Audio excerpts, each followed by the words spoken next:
দর্শক, আমি এখন আছি কমলাপুর রেলওয়ে স্টেশন, বাংলাদেশের সর্ববৃহৎ এবং আধুনিক একটা railway station Kamalapur railway station. এবং আমার পেছনে ট্রেন দাঁড়িয়ে আছে, আপনারা দেখতে পাচ্ছেন। এই পাশে ট্রেনের ইঞ্জিন আসতেছে দেখেন। কমলাপুর রেলওয়ে স্টেশনের পূর্ণাঙ্গ ভিডিওটি আপনারা আমার ইউটিউব চ্যানেলে দেখতে পাবেন। ইউটিউব চ্যানেল এবং চ্যানেলের ভিডিও লিংক আমরা এই ভিডিওর কমেন্ট বক্সে দিয়ে রাখবো, আপনারা অবশ্যই দেখবেন।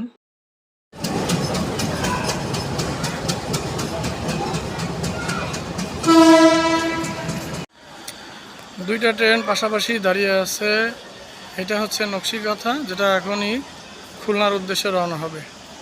আর এই পাশে আরেকটা ট্রেন আছে, এটা হচ্ছে নারায়ণগঞ্জে যাবে। নারায়ণগঞ্জগামী যে ট্রেনটা কমলাপুর রেলওয়ে স্টেশনের, এটা আছে 16 নম্বর প্ল্যাটফর্ম, আর নকশিকাথা আছে 14 নম্বর প্ল্যাটফর্মে।